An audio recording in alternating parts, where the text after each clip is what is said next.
Have you ever felt like you were being so good with your food? Or, if not, you are going to be so good with your food tomorrow, so you should probably eat it all today?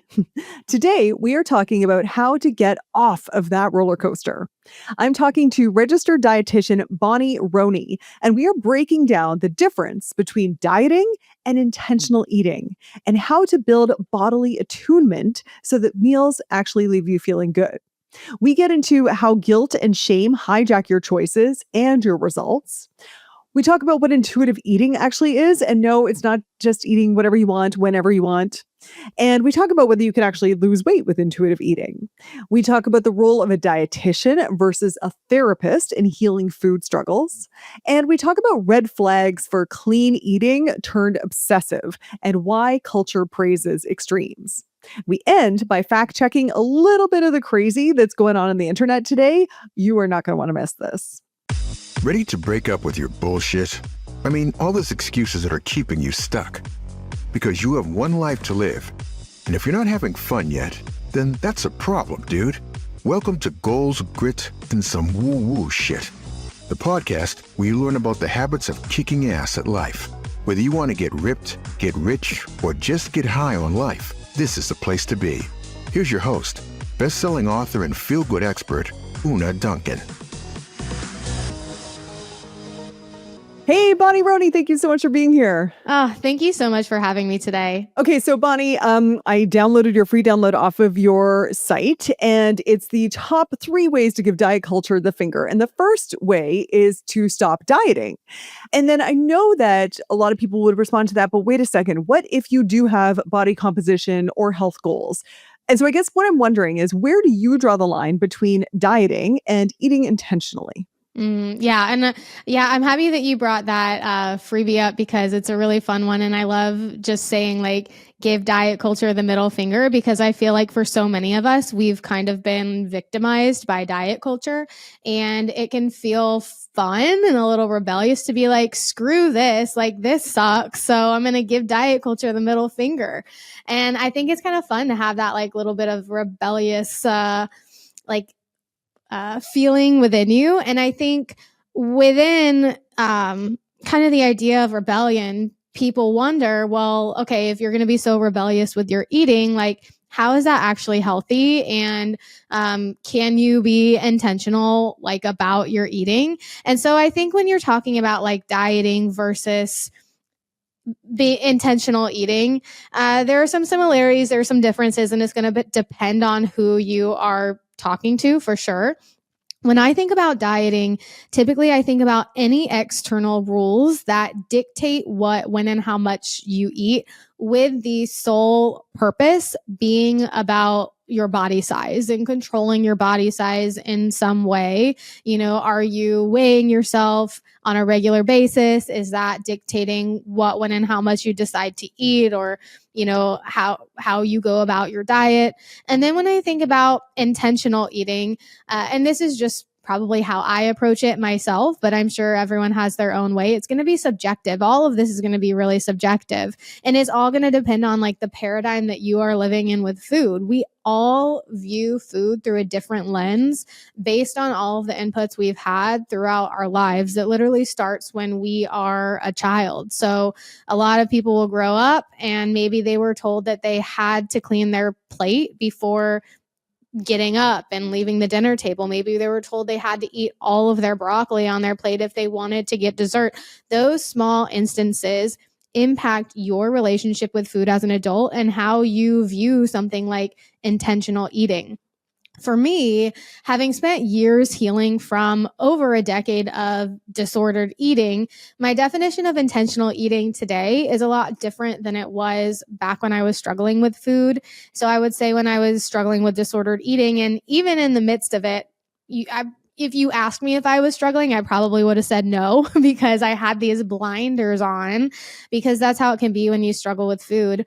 But my definition then, intentional eating, was really very rigid. It was very controlled. It was like, how can I eat the lowest calorie? How can I avoid or really minimize carbohydrates and just have lean proteins, kind of like a really clean way of eating. But now when I think about intentional eating, it's more about how are these foods going to make me feel? How can I honor my body and my health and my any medical conditions that I might have. So I have IBS, for example. I know my food triggers. I kind of know how to eat in a way that really supports me and like my gut health. And so I am intentional about eating that way. And I focus on adding in like protein and carbs and fats and fiber into the majority of my meals because it really does leave me feeling well. It gives me longer lasting energy. It leaves me feeling full and sustained after having a meal. Like we are talking, it's 2:30 Eastern time. So I wanted to make sure that I had a lunch a few hours ago that was going to hold me over through this. And so being intentional about that, I know, okay, I need to have some carbs, proteins, fats, fiber, and that's going to leave me feeling full and satisfied for longer and able to focus on this episode. And it's really geared towards like, how am I physically going to feel? What leaves me feeling pleasant? And that's how I differentiate between dieting and being intentional with eating. Awesome. Thank you for that. The second one that you say is stop labeling food as good or bad. And there is a part of me that loves this because I know in fitness, whenever anybody asks me, is this good or is this bad? I'm always like, well, compared to what? And it depends on your goals and all these things that people hate, right? Because there's also a part of me that wants that simple answer. Like, bacon is labeled as a class 1 carcinogen. Isn't it fair to say that that's bad? Like, aren't trans fats just bad and apples are pretty much good? I mean, can you ever give, yes, this is good, no, this is bad when it comes to food? Yeah. And I think so many of us have spent years viewing food as good or bad. I mean, you go to the grocery store and you see these labels all over food, like the good crisps or sinful, decadent. So we internalize all of this. And when I say, let's not label foods, I'm not saying that there are not different nutritional profiles in different foods.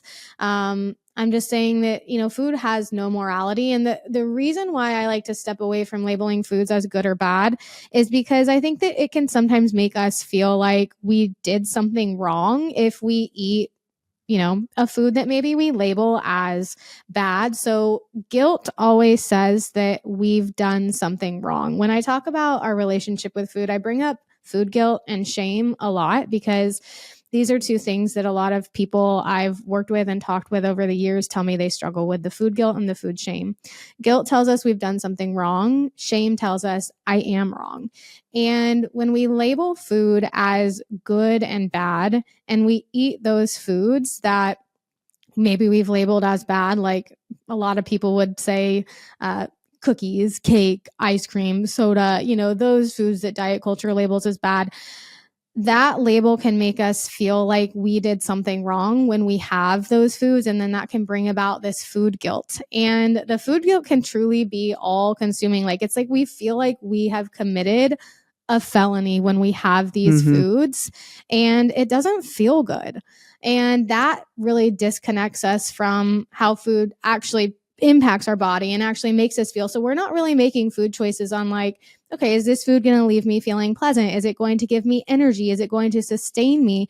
We're making food choices based on what I've labeled as good or bad. And then inevitably for a lot of people, it's really hard to avoid foods that they've labeled as bad because they are everywhere. Like, let's face it, we go to birthday parties and we have cupcakes and we have pizza, and the holidays are coming up right now. We have Thanksgiving, we have Christmas, we have Hanukkah, whatever you celebrate, the New Year coming up.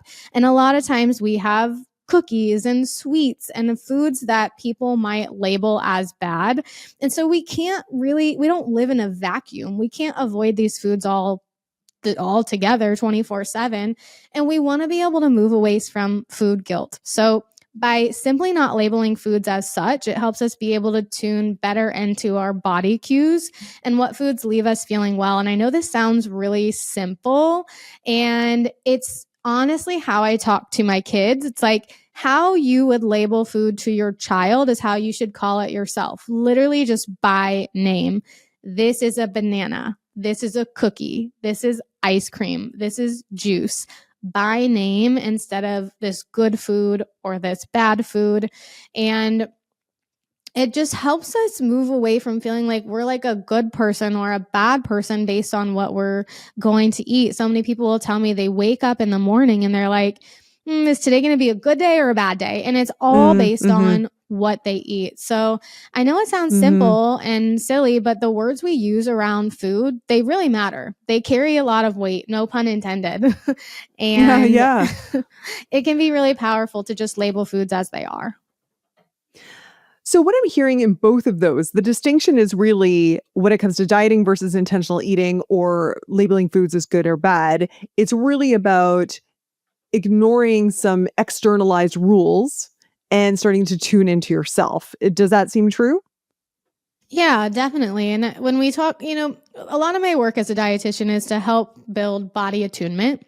And that's essentially just getting in touch with these direct sensations in your body and like the direct sensations in your body that you have with eating.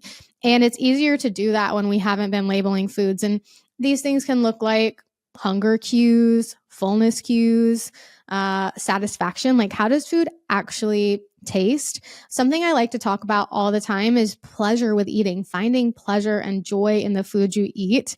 There's something called sensory specific satiety. And it's this like phenomenon where the pleasure we derive from eating decreases over time. Like the longer we eat some food, like our satisfaction actually decreases. And so when we can tune into that, it can be a powerful innate like internal signal within us to guide what and how much we eat.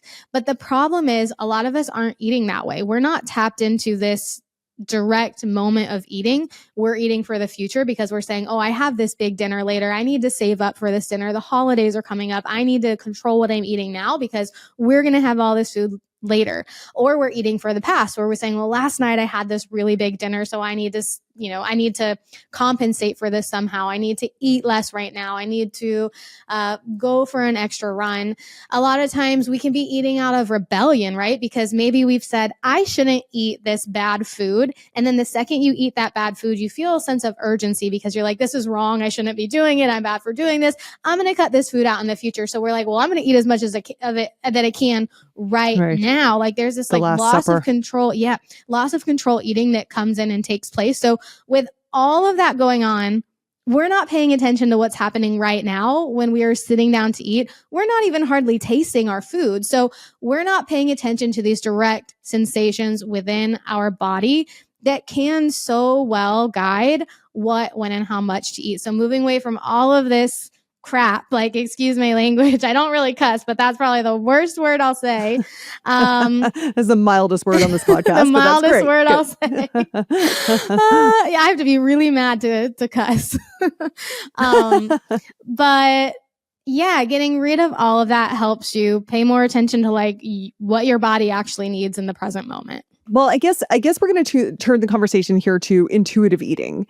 And I love this idea that if we can just somehow, however, extract all of that social and cultural noise and actually tune into our body will tell us what it is that we really want and need. I love that. But then there's also a part of me that thinks, well, wait a second, aren't we evolutionarily predisposed towards wanting as much sugar, salt, and fat as we can get our hands on? And, when I look at my kids, if I was to be like, what do you really want? They would be like Reese's peanut butter cups all day long. That's what I really want. And theoretically, they have less cultural noise than I do. So tell me about that. What would you say to that sort of evolutionary argument that we're going to actually, if we don't have some prefrontal cortex awareness of what is bananas are better to eat than a lot of cookies, for example, will we not just go ape? Will we not just go crazy and eat all the sugar, salt, and fat that we can? Yeah. And that's something that a lot of people really worry about. I hear about it a lot. And I think we are always constantly being told that we cannot trust ourselves around food, especially those foods that are higher calorie, higher sugar, higher fat. So when we look at intuitive eating as a whole, I think it's important that we start there. Intuitive eating is a evidence-based framework. It's backed by science, and it has 10 guiding principles that help you ultimately build body attunement. So all of the principles help you, number one, build body attunement, which is like getting in touch with, the hunger cues, fullness cues, your satisfaction, how food makes you feel. And then the other principles get rid of factors that get in the way of your body attunement. So that might be, have you not made peace with food yet, right? Do you have a lot of that Last Supper mentality where you sit down and you see cookies and you're like, it's no cookies or it's all the cookies? Other factors that might get in the way of your body attunement might be like the way that you are talking about food, how we talked about the labeling food as good or bad before. So kind of removing that language that you use around food and learning how to tap into that present moment with eating. So that's intuitive eating. And I think that a lot of people think that intuitive eating is just eating without abandon, and that it's just like, let me just eat whatever I want, whenever I want in the moment. But body food choice congruence is a key part of intuitive eating. That's paying attention to how different foods make you feel and being able to choose those foods that leave you feeling physically well for the most part. And it also incorporates some nutrition. So it's not saying like, hey, let's forget about everything we know about food and nutrition and run wild and just like eat whatever without regard to how we feel or how it's impacting our health. So intuitive eating, it combines instinct, emotion, and rational thought. Instinctually, we all have like our body cues, hunger cues, fullness cues that guide us with eating. It's like when babies are born, for the most part, most babies are able to really regulate that perfectly, and toddlers too. And then we have our rational thought. So we are human beings. Like I can sit here and, or a couple hours ago, I could say, I know I have this podcast recording at 2:30 Eastern time. So because of that, I'm going to eat a lunch that's going to fill me up and leave me sustained for a few hours so I can focus on this episode and not have a growling stomach. We have rational thought that can guide us. I have my rational thought that tells me I know my IBS triggers. I know how to eat in a way that's going to make me, feel well. Do I want to sit down and maybe have the pizza that everyone has and not have to order the gluten-free one? Yeah, I would really prefer that because it would make my life a lot easier. But I feel like absolute garbage when I do that. It really aggravates my symptoms and I don't feel well. So my rational thought can tell me like that's not going to make you feel well. So let's plan ahead. Let's find a pizza spot that you can order from that your body is going to tolerate better. And then we have emotion. We're all emotional beings, and emotions absolutely guide like how we choose to eat. This is not a bad thing. Maybe sometimes we turn to food for comfort. I think about when I was younger, having like a warm soup when I was sick. Like that was so comforting. So I still will enjoy food like that, and it brings about so much comfort. Or the holidays are coming up. We always make Buckeyes. That's like what my family does. They're chocolate covered peanut butter balls. Basically, they're like heaven. They taste amazing. Delicious. Yeah. And it just brings back so many fond memories from when I was younger. So instinct, emotion, and rational thought, these are all things that can guide kind of like what, when, and how much we choose to eat. So all part of intuitive eating. I think that it's important to mention that there are some medical conditions that can impact like the way we experience and crave certain foods, like insulin resistance, for example. That can definitely lead to like more intense cravings for foods, especially with carbohydrates. And medical management of that is really important when it comes to feeling more comfortable and at peace with, some foods that people might label as bad. And so I think all of that considered, and then you think, okay, can we not trust ourselves with all of this food out here that people probably define as like highly processed foods? I think it's really hard to say if we can't control for all of the diet culture messages we've internalized that make us often feel more out of control with these foods. Because if someone is a clean slate, they've never ever heard that Reese's are bad. They've never ever been limited or restricted of any foods. They've never gone on a diet. They've had access to any and all foods. Then are they going to feel out of control with these foods? I don't know. Maybe not, but we probably won't really know because in the world we live in, it's essentially impossible to not have these messages internalized, right? Whether you hear it at home from well-meaning parents or caregivers, or you go to school. I mean, I can't tell you how many parents have told me that their kids were given some like calorie counting assignment to take home. So, or being weighed in school, as long as we're associating certain foods with weight gain foods, weight loss foods, we will never really fully know like how we can experience being around foods like this. And I'm not here to advocate for us eating them all the time or saying like, oh, these are the best foods, like, and this is what your body needs, because we know from like nutritional science that we benefit from having a variety of the macronutrients, carbs, fats, protein. We benefit from having fiber. Over 90% of Americans are not meeting the recommended dietary fiber guidelines. We know all of this, and we still don't need to demonize these foods. I can speak on behalf of my own personal experience healing from disordered eating, being someone who did feel extremely out of control with these foods. Like I almost ate a whole entire jar of a big thing of Nutella one time and I felt awful. Now I've had this Nutella sitting in my cabinet for I can't even tell you how long. The experience of me healing my relationship with food has profoundly changed how I coexist with a lot of these foods that people will say are, their weakness, or society will say that they're engineered for us to never be able to ever stop eating. And this also comes from a place of privilege, body privilege, access to food. I think if you've ever experienced food insecurity or you're currently experiencing food insecurity, naturally you're going to feel like you have this urgency to eat some more foods. Like that makes sense. Absolutely, completely. And I've always lived in a straight sized body. So I've never been really made to feel guilt and shame about what I eat because of my body size. And I think all of that has definitely helped me and benefited me when it comes to rebuilding trust with myself and foods like this.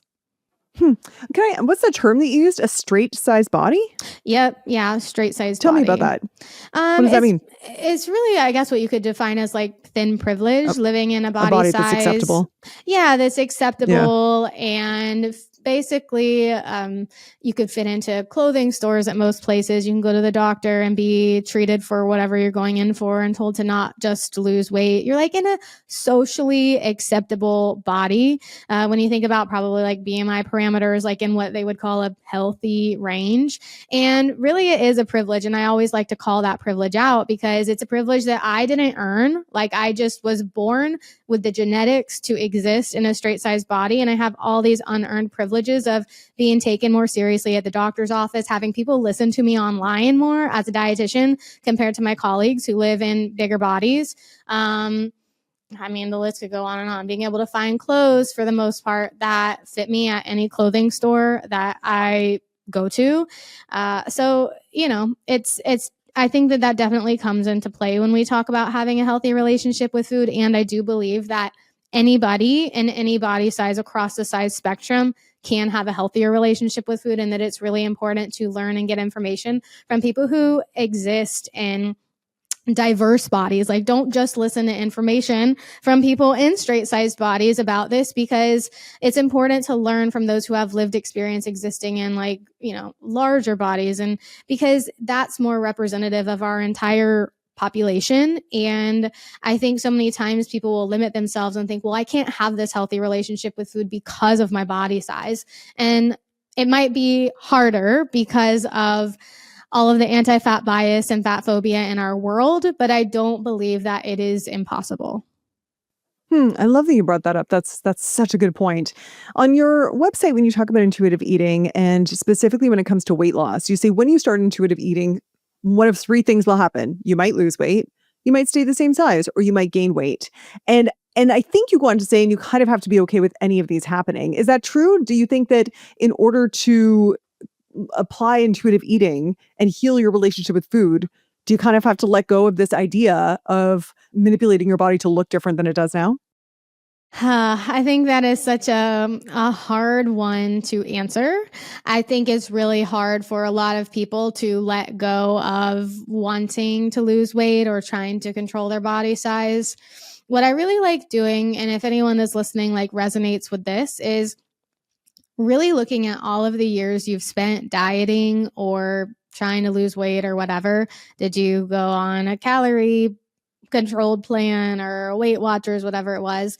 And then look at what happened over time, right? Did you lose weight? If so, for how long? When did you gain the weight back? I don't love focusing on weight, but when you can do this activity, for a lot of people, they'll see that intentional weight loss efforts were never sustainable for them, like in the long term, like beyond 2 to 5+ years after going on a diet or something like that. And so I think when you can do that and looked at your lived experience, like this has never worked for me, and or it's caused me a lot of harm, like disordered eating, constant food thoughts, food guilt, lots of control eating, you can see, okay, well, that hasn't really worked. And while it's really scary to do something else, what are my options? I can't go back to what I was doing before. So here we are.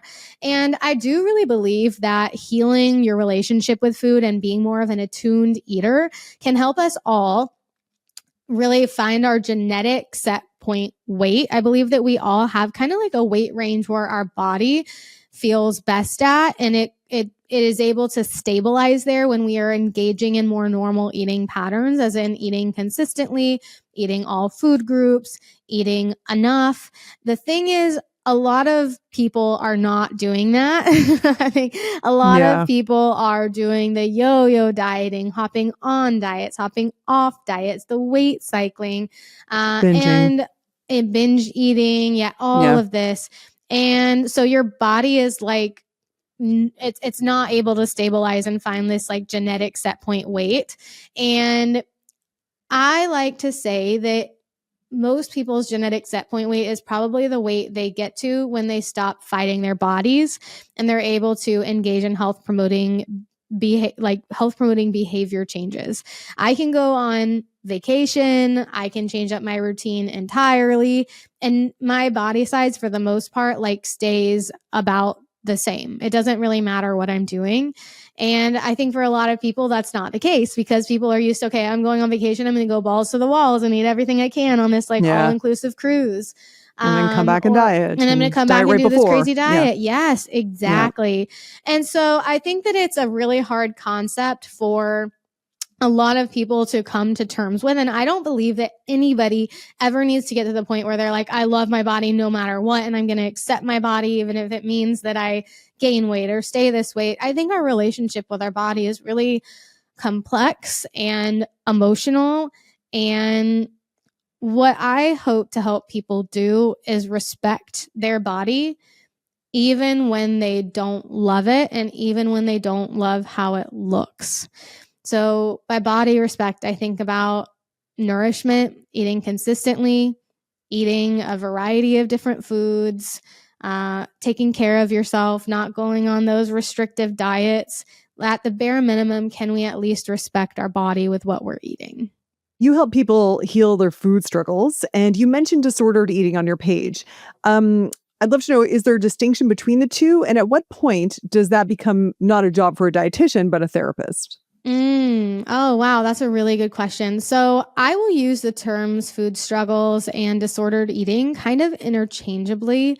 I think that for a lot of people, labels can feel really scary. They don't want to say, oh, I have disordered eating, or, oh, I have an eating disorder. That can feel like a lot. And so I'll describe these behaviors as food issues, food struggles, and it really doesn't matter, label or not. Like if you're struggling with food, I think that you really deserve to get support. And I think that the role of a dietitian is often really overlooked because we can easily see these struggles and think it's just a therapy issue. Like that's just, it's I don't know, just a therapy issue, whatever. Something wrong with you. Right. You need Something to fix wrong that. with you. You need to change your mindset, right? Because emotional eating is just about emotions and all of this stuff. And you need to learn how to love yourself and accept yourself. And all of these things are great. And I love therapists that are eating disorder informed and ideally intuitive eating formed, ideally weight inclusive, because unfortunately, I have heard some therapists doing more harm than good, like supporting dieting efforts or kind of feeding into restrictive habits that clients in our community have had. So I think it's really important to have that like weight inclusive, informed therapist that you're working with that's well versed in what food struggles are like and what can really trigger them. But the role of a dietitian is extremely important because we have this massive biological piece that impacts our behaviors around food. And I can't tell you how many people my team has worked with.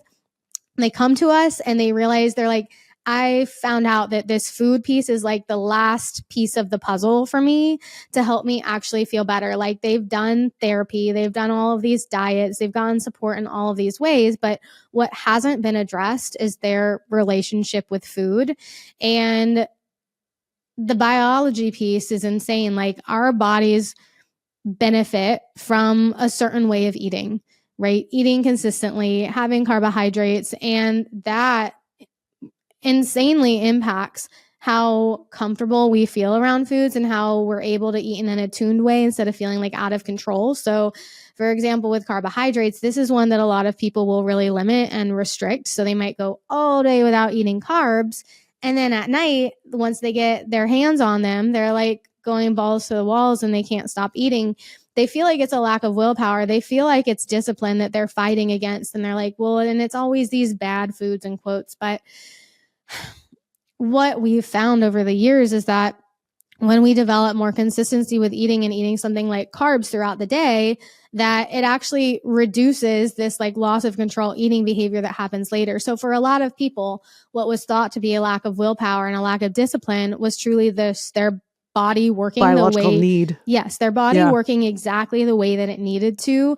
So that's one thing. I also believe that understanding the way our bodies work with food and nutrition can be a really powerful tool when healing our relationship with food. Like understanding why our bodies need carbs, how carbs benefit us. If we don't eat carbs all day long, what hormone is going to pop out and tell us like, oh, we've got to get carbs. We have to become extremely food seeking.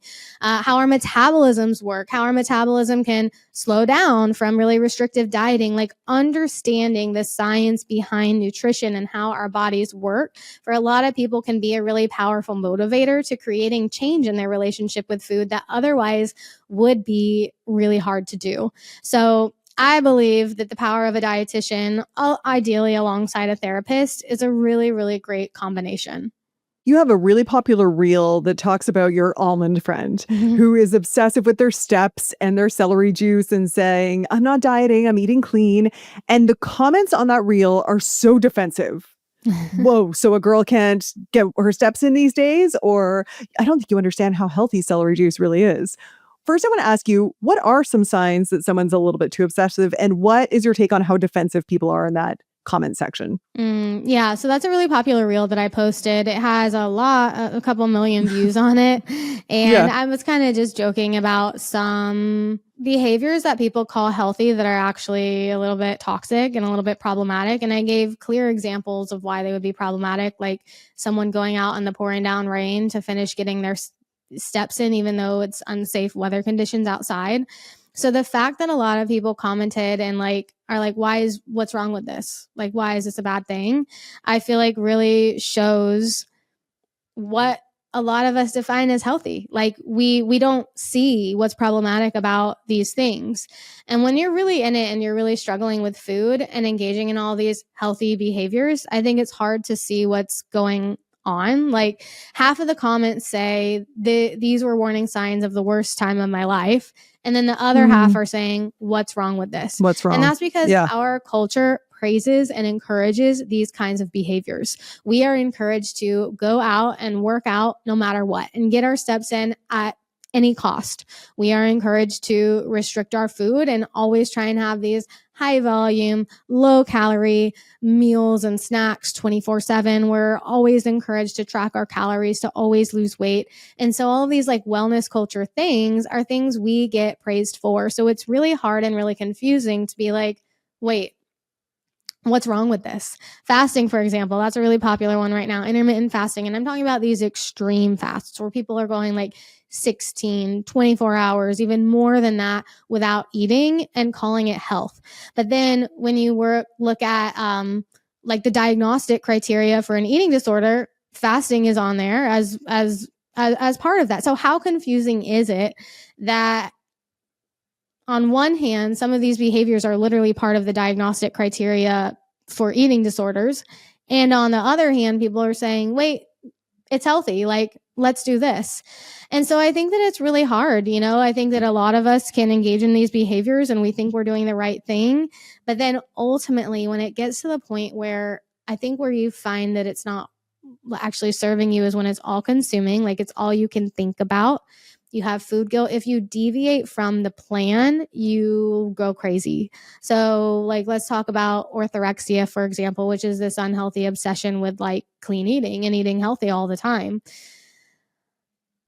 Sure, maybe in your own time, you focus on having nutrient dense foods, but the second you can't do that, it's like your life is ruined. Panic. You can't go to a birthday party and have a cupcake. You can't celebrate the holidays and have whatever meal is being served without panicking.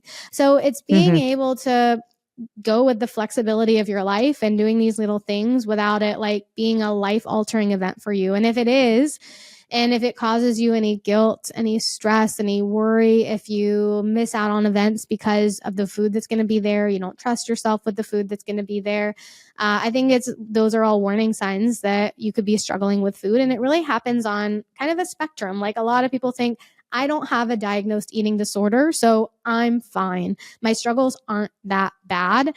And I just want us to like get rid of that way of thinking because we don't all fit into perfect boxes when it comes to struggling with food. We're not in a perfect little box of saying, oh, you have an eating disorder and you don't. We have like this gray middle ground. Exactly. And plus, a lot of people go undiagnosed for a million different reasons.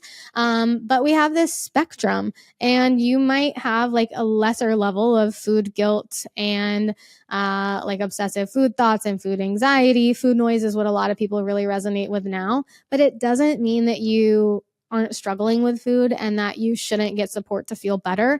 I think most women, most people have struggled with food in some capacity. I don't know if I've met anyone who has never not felt bad for eating something at some point in their life. When I say bad, I mean guilt. I'm not talking about physically unwell. I'm saying guilty, like I shouldn't have eaten that. This was a bad food. I need to be better.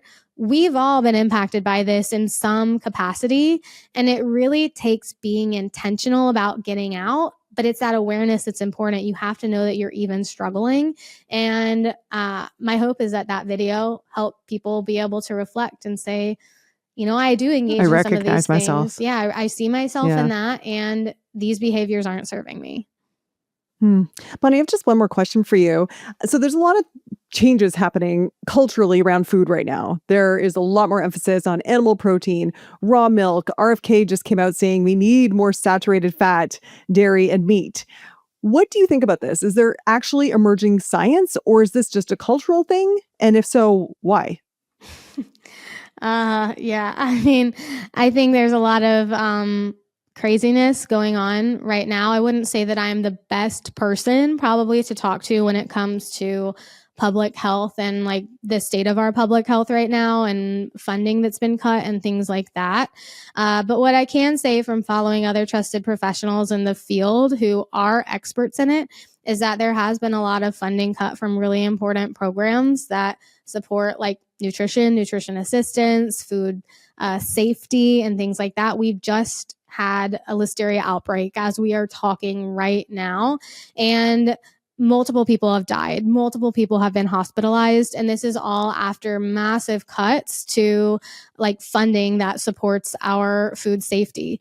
As we talk right now, SNAP funds haven't gone out to millions of Americans who need them. And if you talk to anyone who knows anything about nutrition, they will tell you that the basis of nutrition starts with access to food, simply eating enough food. I worked when I was a dietetic intern. This was 10 years, I don't know, how long ago was this? 10, 11 years ago. It was a while ago. And in dietetic internships, to become a dietitian, you have to have rotations in various settings. One of them is a food service setting. So my internship had a heavy emphasis on school food service. So I actually worked in an elementary school kitchen, like as a lunch lady for a few weeks. And then I ran that kitchen. I served kids. I gave them their breakfasts and lunches. And what I saw firsthand throughout that whole entire experience was that a lot of these kids relied on the foods that they were getting at school because they didn't have access to food, or they didn't have access to enough food at home. And the state of our public health right now and everything that is happening with RFK Jr., they're not even prioritizing like the basis of nutrition access to food. There's been tons of money cut from programs that support kids in schools, like the farm to school programs that provide fresh fruit and vegetables to them. SNAP hasn't gone out, which is like, what's benefiting millions and millions of Americans and families who have kids who need that money. They need it to have access to food. So I think with all that being said, it's hard. It should be hard to trust the information that is coming out right now when it comes, like when we're talking about nutrition, when you look in light of all the harm that's being done to millions of Americans and stripping away their access to food, which is the basis of good nutrition. Scientifically, when we talk about like saturated fats and stuff, we really don't have any research that supports increasing saturated fats. We know that having a variety, like having lots of fiber in our diets, having unsaturated fats, which comes from our food sources like olive oil, all of our, oils like olive oil plants, nuts, seeds, nut butters. These all support cardiovascular health and not increasing saturated fat. So this isn't to say saturated fat is bad. When I talked about this before, I said I don't really support anyone saying we need more saturated fat. People are like, well, you say no food is good and no food is bad. And that is absolutely true. And at the same time, like, I'm just saying that we need a variety of food. So no one's saying saturated fat's bad, but we're saying we also need unsaturated fats and we need fiber. And let's not demonize any of these things like legumes and beans. I never thought I would see a day where beans and legumes and peas were going to be like negatively hit on. And that's what's happening right now. It's a wild world. My goodness, I have appreciated this call so much. I know that you have to go and take care of your baby right now who's sick. Thank you so much for taking the time to chat with us. I am guessing I'm going to get a request for a repeat with you because this was so amazing. Bonnie, I appreciate you so much. Thank you so much for having me here today. Well, my friends, Bonnie had to go. She was kind enough to chat with me while her son was homesick and her childcare was just about to run out. If I had more time with her, I would have asked her about how to help kids or friends that we are noticing struggling with food. And I would have asked her for feedback on something I just did, actually. So my 13-year-old son loves sweets and doesn't really seem to listen to his body. And he sometimes eats enough to make himself feel sick. So I'm recording this a few days after Halloween when my son came home with a bag and 350 pieces of candy. You know how kids like count it all out? So I sat down with him and I said, you know how sometimes you overdo it with candy and it makes you feel sick? Do you want my help in organizing this so that you don't plow through it too fast? And he actually said yes. So I asked him, all right, how many pieces of candy do you want to eat every night that would make you feel good? And he thought about it and he said 3. And I said, great. Okay, so let's pick your 3 for today. And I'm going to hide the bag. And every night you ask me, I'll go get the bag and you can pick your 3. Does that sound good? And he said yes. And so far the system is working great. However, I don't know what Bonnie would say about me hiding his candy. And if he hadn't said yes, I want your help, I think I would have had a lot of trouble not putting some restrictions on the candy consumption. And I wonder what Bonnie would have said about that. So let me know what you think of that. I'm honestly curious if you have any thoughts about that. And if you have any questions that you would have wanted to ask Bonnie, Or if you had any specific takeaways from this episode, I'd love to hear it. Leave me a note using the SpeakPipe link. And while you're in the show notes, of course, grab Bonnie's links and follow her. She dishes some good food for thought content. Haha, see what I did there? And definitely share this episode with anyone you know who has struggled with their food. So, like Bonnie said, pretty much everyone. All right, until next week. Hey dude, thanks for listening. If you like this episode, make sure you're subscribed so you can get the next one. And by the way, if you rate and review this podcast, it really helps me get found by other people who need some goals, grit, and some woo-woo shit. And be sure to connect and DM me at Una Duncan on Instagram and let me know what you thought of the episode. Chat soon.